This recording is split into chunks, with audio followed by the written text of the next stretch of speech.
Welcome back, everybody. It's Thursday already, September 28th, 2023. Let's talk about it. Indicted politicians, an investigated church, a kinda true movie, and more. I'm Mike Morgan, and we're down in Alabama.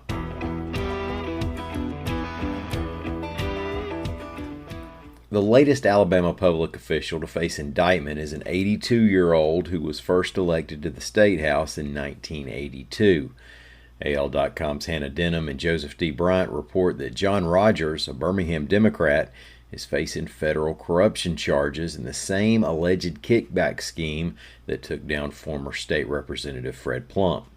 Plump, who's also a Birmingham Democrat, pled guilty to his charges of conspiracy to commit wire fraud and obstruction of justice and resigned his seat in the legislature. The indictment against Rogers alleges that he put $400,000 of state money allocated for service organizations into Plump's youth baseball league, and that Plump turned around and gave half of that to Rogers' assistant, who is also under indictment. Now, Rogers has maintained his innocence. If you have your scorecard with you, that should make 3 recently indicted legislators. Last month, Representative David Cole, a Huntsville Republican, resigned and agreed to plead guilty after he voted and ran for office in a district in which he didn't live.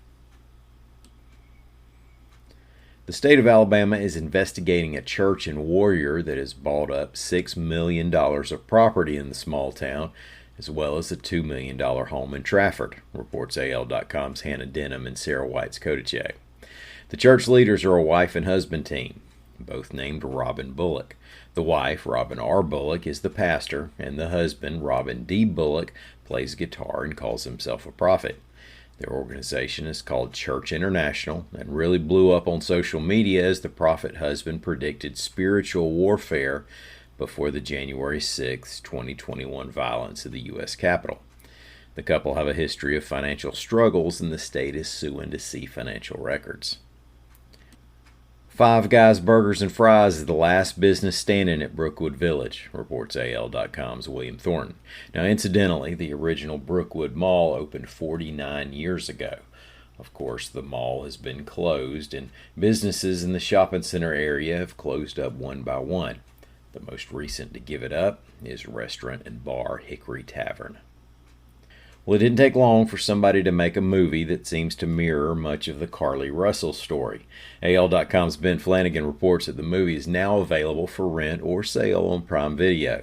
You might remember Carly Russell from this summer as the nursing student who saw the baby on the highway. For your convenience, this movie is titled The Nurse That Saw the Baby on the Highway. Now, some names have been changed here, obviously, but the IMDb description begins, based on some true events, nursing student Marley Wilson is having problems with her boyfriend and his addiction to strippers, leading us to conclude that boyfriends were probably left out of the consultation process. Well, thank y'all so much for listening. We're going to be back here again tomorrow. Until then, y'all come see us on the internet at al.com.